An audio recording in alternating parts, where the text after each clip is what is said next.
And welcome everyone back to One Track, everybody on One Track for our next session, which is a panel on optimizing distribution for video advertising at the brand and franchisee level. And getting the right video assets to the right place at the right time for the right ad spot or the right campaign has often been a bit of a manual process. But doing it at scale means driving automation and especially using technology to smooth the processes. And we want to explore this from both the agency and the franchisee perspective. So we're joined here by Kerry Vanillo, SVP and Director of Traffic Operations at Deutsche LA, and Jonah Bowen, Media Placement and Traffic Specialist at Landers & Partners. And we want you to put these expert panelists to the test, so please send us your questions in the Q&A tab at any point through the session. And Joan, I will pass to you first. Thank you, Graham. And also thank you for being our moderator today for all of these sessions. Hi, everyone. I'm Jonah Bowen, and I'm very excited today to be a part of the symposium to discuss the video asset management platform. I've worked for Landers & Partners, a local advertising agency in Clearwater, Florida, for over 29 years. I have varied responsibilities besides traffic at Landers. Among them are office manager, assistant to the account executives, the liaison between the art director and the AEs on creative layouts, and shepherding that creative through Taco Bell, one of our main clients, their legal and brand approval process. Due to having these various obligations besides the traffic, it's been of great assistance using our new video platform, which we started in January of this year. It has made ordering the TV and radio spots much less time consuming. Over the years, I have ordered spots for over 40 Taco Bell DMAs, designated market areas, and I've seen the traffic ordering process change many times, but never has it been this easy as it is now. So now I'll turn it over to Kerry, who will introduce herself. Hi, everybody. I'm Kerry Vanillo. And thanks, Joan, for the introduction and for what you said, because we did work long and hard with our partner to make this database and this video asset management system easy to use. So it's comforting to hear that it is. And I've been in advertising for over 30 years. Half of those years have been in traffic. And some of the main responsibilities of the traffic department are to make sure that the commercials are distributed to stations, franchisees, and dealers in a timely manner, and that the spots air correctly, and that we report to business affairs exactly where and when the spots ran so that talent can be paid appropriately. So I will share my screen and give you a little information. Okay, I hope everybody can see my screen. Basically, our clients want and need to have one unified message in the marketplace, so the audience hears one voice representing that brand. It is important that their local partners get the right materials at the right time, every time. Events and product introductions can happen monthly, so keeping everyone on the same page at the same time is critical.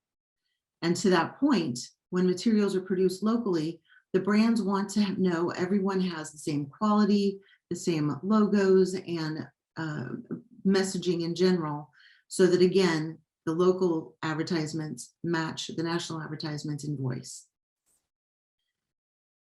Since we are a SAG signatory, we have a direct financial responsibility to the union. Regardless of regardless of any miscommunications that may happen with our field partners, we are going to be responsible at the end of the day to make sure those talent payments are made.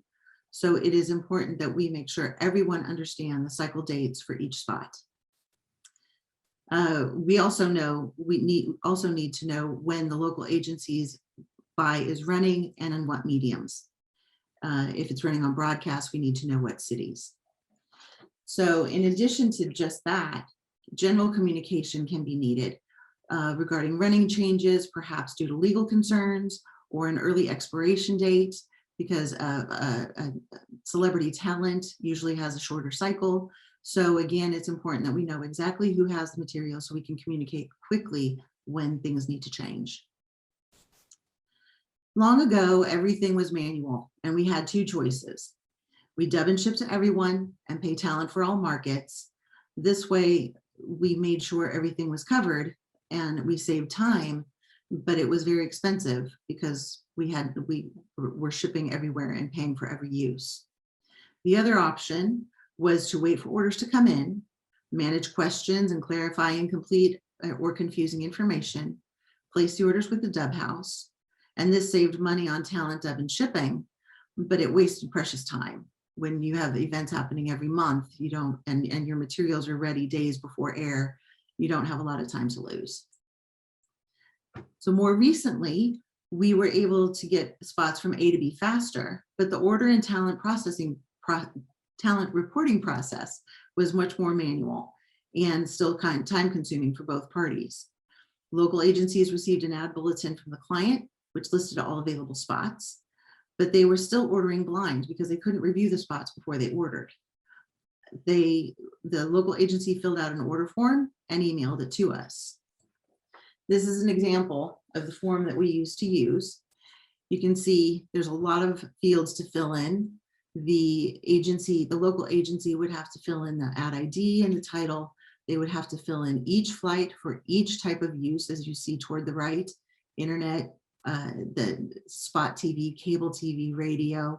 All mediums have to be reported individually when you're a SAG signatory.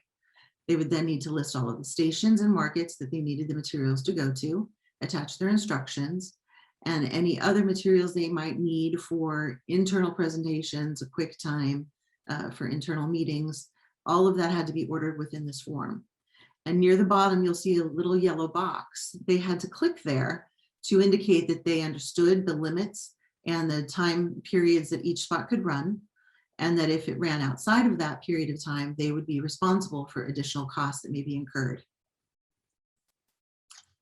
Then once all of the orders were in, which took time, we would have to manually compile a report for talent, for business affairs to pay talent.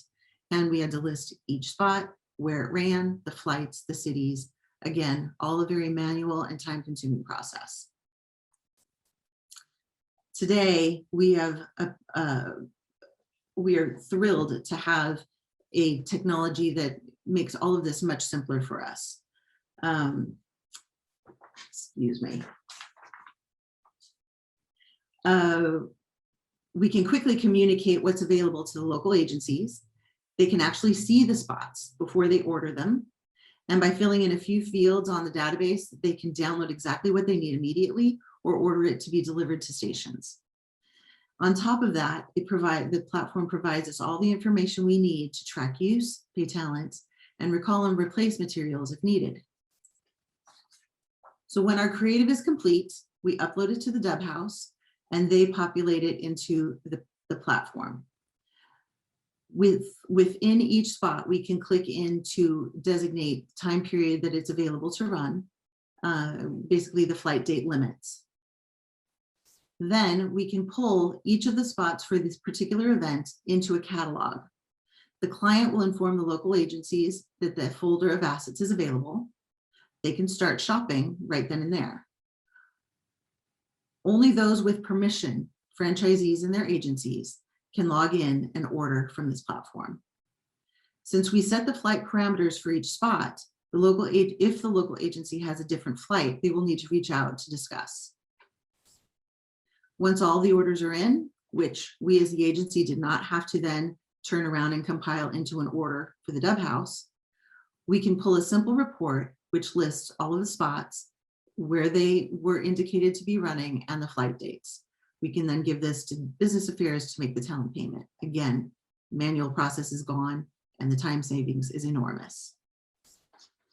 So we've only been using the platform for a few months, but we're already finding the process to be faster and more efficient for everyone involved. We can quickly communicate changes or issues. We have a historical database of what we shared and who ordered it. And all of the info we need to make efficient and complete talent payments is pulled in a simple report. As a bonus, since all of these commercials are in the database and searchable, we can use key terms to find an old commercial that we might want to pull up to repurpose some footage for a new commercial, which will save the client money.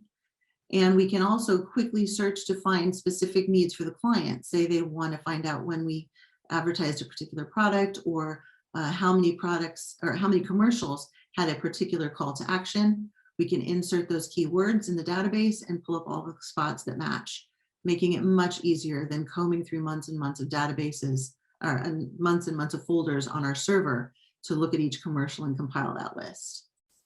So again, we haven't been using it long, and we know we're going to find even more great uses for this platform in the future. But in the meantime, I will hand it over to Joan, and she will explain to you how it works from the local agency perspective.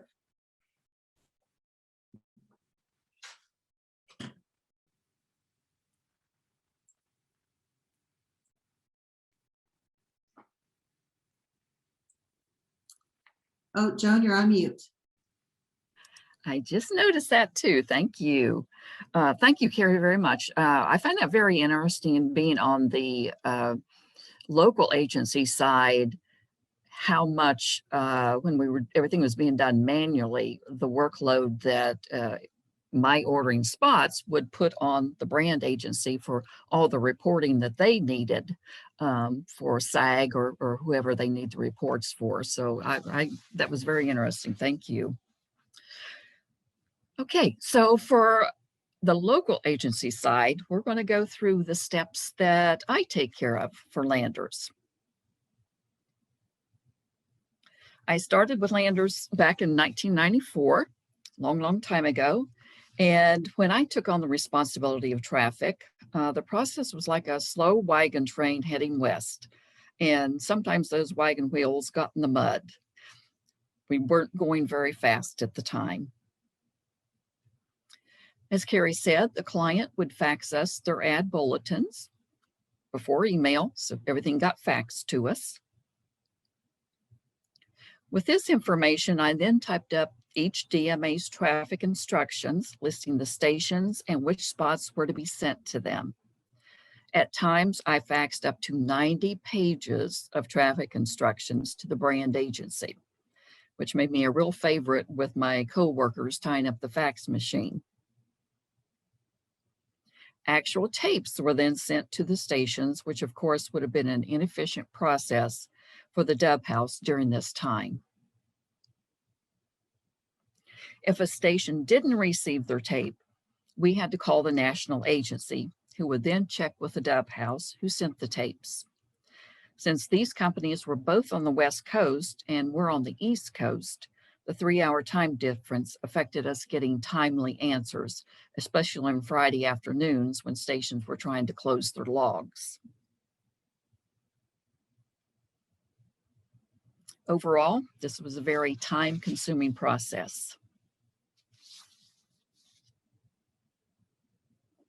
Here we are in 2021. We're now in the SpaceX era with VAM. So much quicker, everything. The ad bulletins are now emailed to me. No need to keep checking that fax machine.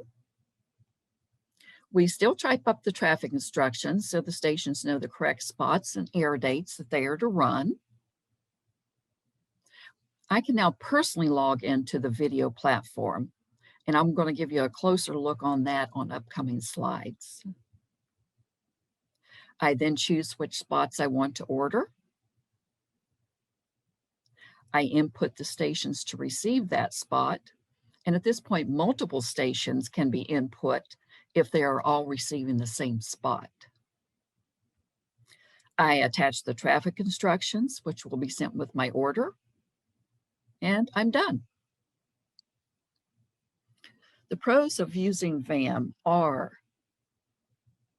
the platform is user-friendly, very easy to navigate. All the spots are available for viewing for the air dates needed. If stations state that they haven't received their spot, I can access the platform myself to verify when the spot was sent and to whom. I can also search for previous TV and radio orders. And the time difference is no longer an issue between Landers being on the East Coast and the brand agency being on the West Coast. This is part of a Taco Bell ad bulletin that we received from them. It would list all the spots that are available for me to order for the upcoming experience, which the term they use in their system, the length of the spot, and the air dates that they're permitted to be aired. Once I access the platform, this is the first page that comes up. It shows a list of all of the spots that I've ordered to be delivered to landers. I post these to our network so that staff members have viewing access and they can make recommendations to their franchisees on which spots to air. I then log into the Taco Bell area of the platform, where I see thumbnails of the available TV and radio spots. As you can see, this would be video and this would be radio here. I can watch the TV spots and listen to the radio spots, so I'm familiar with them. When I click on the three dots here, I can see the full details about that spot. I can add it to my cart, and I can even view the storyboard. Once I've chosen the spots to order, I click on my cart because I'm going to get ready to check out here. This next page shows me how to select the spot. Excuse me. This next page shows me the title of the spot, the ISKI code, who the advertiser is, if it's being used for spot TV or cable TV. And here would be the start and end dates.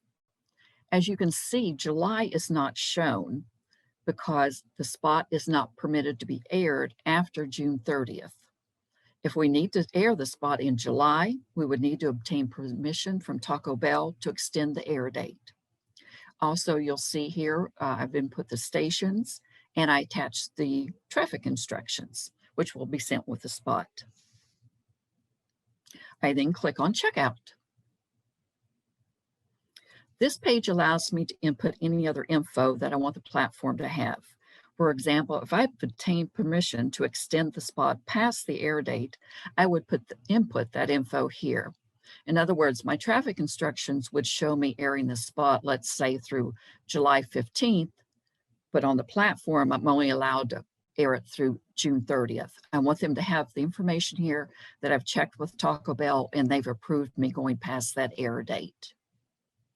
Also at this point, I agree to terms of use or I can't place the order. The terms state that we agree to only run the spots where and when they're permitted.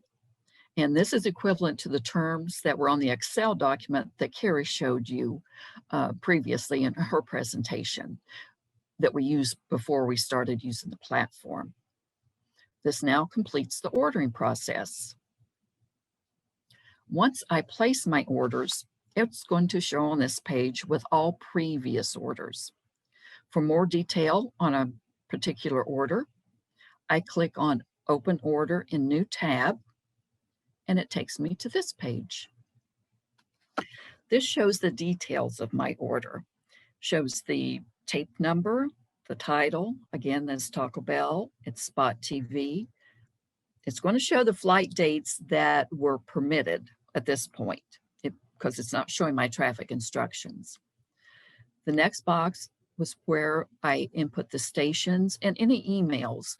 We do sponsorships with various pro football and baseball teams, and we email the spots to a representative of that team. So that's where their email address would also go in this area. And this number 2 shows that I attached 2 traffic instructions, which means the spot was going to 2 different areas, stations or emails. So that's a basic overview of the ordering process for the TV and radio spots from the local agency side. I want to thank you for joining Kerry and myself today, and we hope that this gives you a general overview of the benefits of using the video asset management platform and where it might be of usage for your business. I now turn it back to Graham for any questions. Well, thank you. And I think we do have time for a couple of questions here. Maybe it's worth exploring. You've talked about the old days and how exciting things are now, but that probably didn't happen overnight. Like, what does it mean to adopt this? And I expect you also you have an ongoing sort of task of bringing like new franchisees or new media outlets on board and this and that. So there's adoption is also isn't just done. Adoption is an ongoing thing. Can you talk a little bit about the adoption journey of the past and what's still ahead of you? Sure. Our partner was very aware of what we were going through because they were on the receiving ends of all those orders and saw the painful manual process that it took. So as technology developed on their side, they would bring us these insights. We'd talk about what we would need to make it work for us. And it was literally years of conversations. And as the dev team was creating new technologies, we would try to apply it to this situation. And then just recently, it seemed to all fall into place. All the boxes literally that needed to be ticked were able to be ticked, including the very important responsibility for airing things correctly, because that was just something, as again, as that signatory, we couldn't leave to chance. So it was several years, but by the time it was done, everyone involved knew exactly what we needed to be able to accomplish. So it seemed that it went from nothing to perfect, if I can call it that, almost overnight. It took no time, and Joan, correct me if I'm wrong, when we launched it to the field, how long did it take you to get the hang of it and start using it? That part, when I found out that we were switching to a new system, was a little scary. I'll tell you. It's like, oh goodness, we're sort of used to doing this manual, and yes, it took a long time, but you were in the groove with it at the point. Mm-hmm. So, like I say, we started in January. Pleasantly surprised how easy it was to use. All my fears just went away so quickly. From the agency side, for me to even explain this to someone else in my agency, they could take it over very quickly, basically knowing not much about traffic. So yeah, we love it. Can you maybe talk a little bit more about the full cycle for an ad? How you first learn of it, hear of it, and how it sort of goes through the planning and execution process. And also, how long does that take? Is this a long process? Is it hyper fast?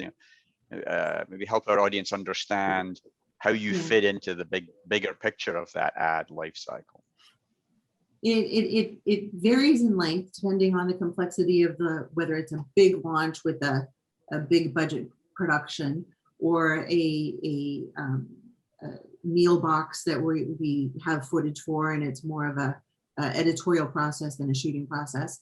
But it can take anywhere from a few weeks to a few months to develop.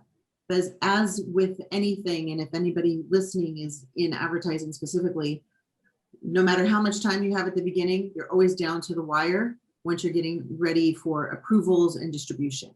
So that's the other thing that's been great about this platform, is that it's made turning it around to the field so much faster and easier.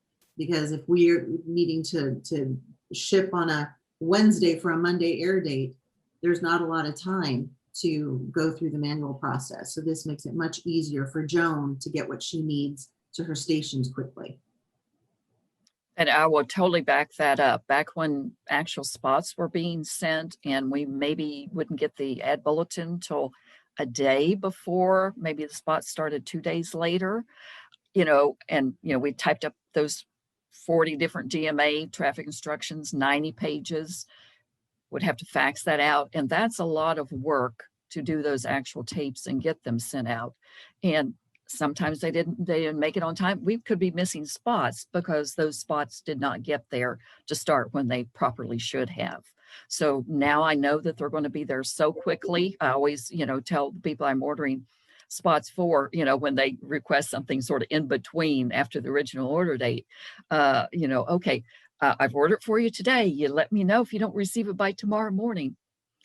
Everybody comes back. Yes, we're set. We're ready to go. So very, it's great for, especially like I say, in between quick turnarounds when they decide, oh, we have some added value that we can, run here for you if you'll send us a spot. We know we can make that deadline very quickly. Actually, a question from the audience that's somewhat related to that. Somebody asking about video as a powerful advertising tool today, but how that might be changing with the rise of things like TikTok or maybe online in general, and how does that shift your thinking in the life cycle of an ad, the approach to an ad, because these are forces sort of beyond your control. This is the world around us shifting and changing. Yeah, that's the nice thing about having a partner and a platform that is so flexible, and that may end up being one of the benefits we find in the future. So far, we've only been using it for the more traditional mediums, or the ones that have been around longest, broadcast and general internet use. We don't really use it for social or something like TikTok at this point, but I have no reason to believe that couldn't happen in the future.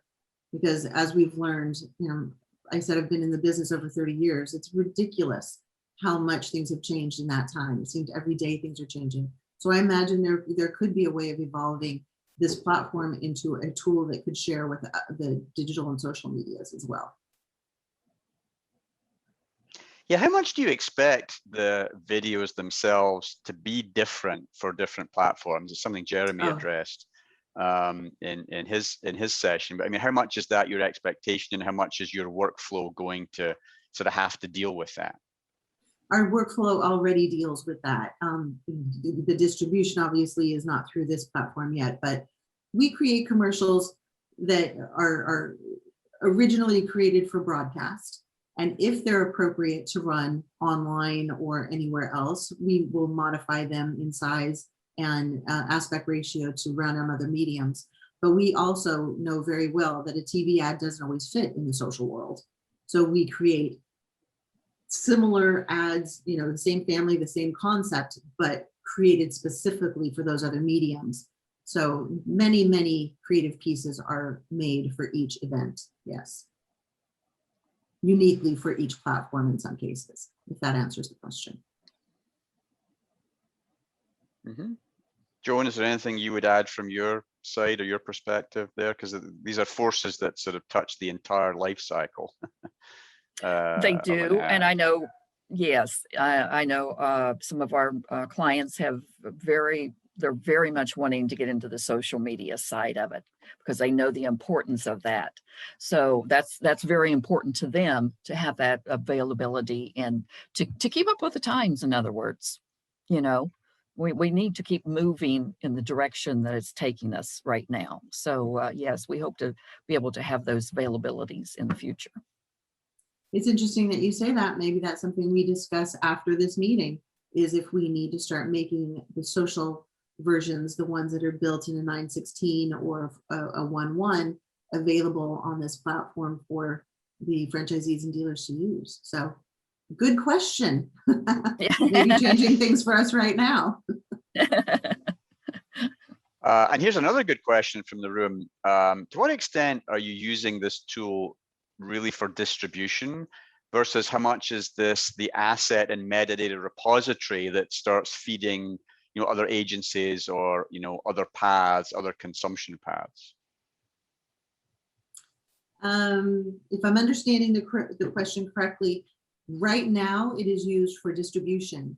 But as I was saying in my last slide, one of the added benefits that we've discovered is that it is a great search tool for other purposes, which those options are virtually infinite. So we can have the historical database of things we've done over time. We can pull spots based on keywords to find how we've said it in the past and how it's changed over time. If I'm not understanding the question completely, let me know if there's more to it than that. I think you're fine. You're fine Okay. in the answer there. Joan, you talked about being perhaps a little bit daunted at hearing that this change was coming. It felt like a dramatic change that was coming, but it ended up not being all that daunting or frightening. How would you advise people in our audience who are going to go through similar change? How would you coach them through their approach, their thinking, and even what are the best practices in adopting a technology like this? Well, to me, having a document to start with this is how you step through it, that was of great help to me to get it started in it. Okay, I can review this before I even jump in there, so I feel I'm more comfortable with it once I get in there. And we sort of had a beta test beforehand that we could get in there and just sort of play around with it without really ordering a spot. And that's also was a big help to us, to me personally, be able to do that ahead of time. So when it did come time for me to order a spot, of course, I had the trepidation going in, but once I started, okay, let's look at the document here and step through it. And it's like, oh, okay, this is logical. It's making sense. This is what I should do next. So yes, yeah, we're all going to have that little fear when we learn something new, of course. And a little side note, what was happening in January is our company was also going to a new accounting system and going to Microsoft 365. So there were three major things that were happening in the Landers world in January. So it was a lot coming at us to learn. And when I saw about the traffic, I'm going, one more. But we got through it. Everything, we're in good shape now on all three of those. And we hope. Sorry, Kerry, go ahead. Go ahead. I was just going to say, when we were talking to the partner about the development of the asset management system, we hoped that it would look and feel very much like online shopping. And since all of us are doing that, building it in that format that feels comfortable to us already made, I think, the adoption much simpler for everyone. Oh, very, very true. Yes, good comparison. Maybe for both of you, what would you say has had the biggest impact, positive impact on your day? Carrie, maybe start with you. Well, I will admit I'm not the one that's handling it every day, but I know on my team the time savings has been enormous. When you're coming down to the wire on a campaign launch, we have our own media buy that we're trying to write instructions for, order materials for, and get on air at the same time that our franchisee and local agency partners are in the same boat. So when both of those requests needed to be handled simultaneously, it was quite a burden on the team for that few days. Now, I mean, we're all still busy, because you know how it is. As soon as one thing goes away, something else will fill the time that you need. But at least the clarity and the smoothness of the process has changed immensely, because Joan can work so much more independently. She doesn't have to wait for us to get to her email and answer her question. She can do what she needs to do. We're doing what we need to do, and we're all hitting that air date, at the same time with a bit less stress. I totally agree with everything Kerry just said. It was the time-consuming process beforehand, and how much easier it is now, just from point A to point Z to get those orders in. And previously, when they were actually overwhelmed with all of this in the previous years, sort of the franchisees, the national media buy went before us. Those were worked and got out the door.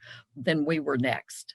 So, and if we were late sending our orders in because we couldn't get them done in time, that put us a little bit further down the list also. So right now, I'm basically in control of my own destiny when it comes to getting the spots ordered. That makes me very happy. And that feels good, being in control of your own destiny. Yes. I like that. Maybe one last question, and it's come up in a couple of earlier sessions about looking forward. And I think one of the earlier questions was, if you had a magic wand, what would you still change? What would you add? What would you have different? And what could still be made smoother, better, faster, easier for you.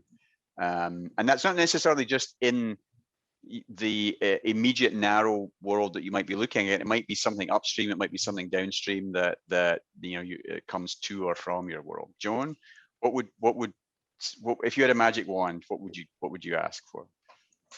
Oh goodness, well that's a hard one. You caught me off guard with that one.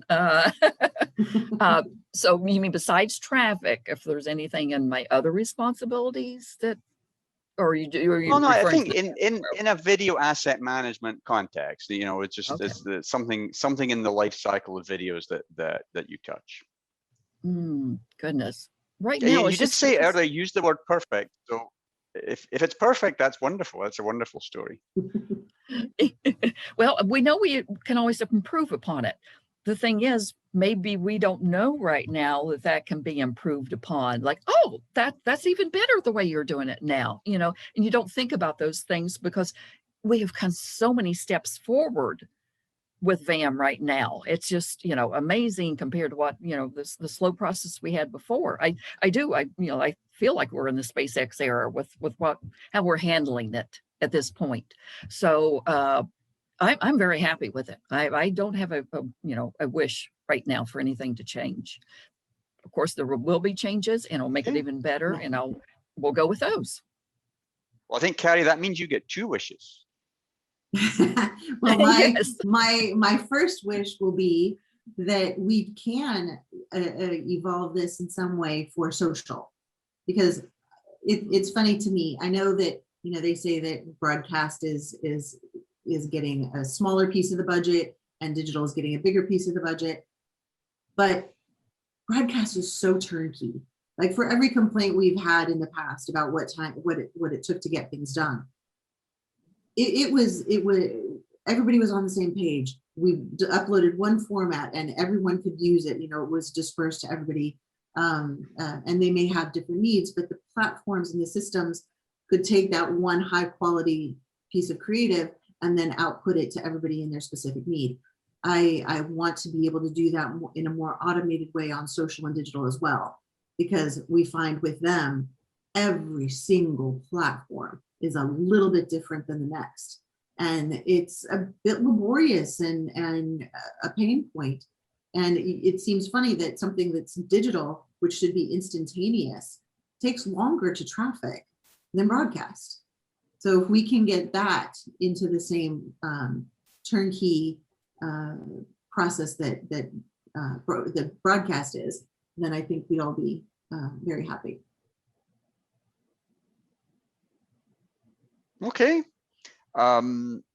This is a wonderful success story. And I think it's really important for us to explore and share and learn from these great success stories, because clearly you're both very content with how these technologies have moved your worlds forward.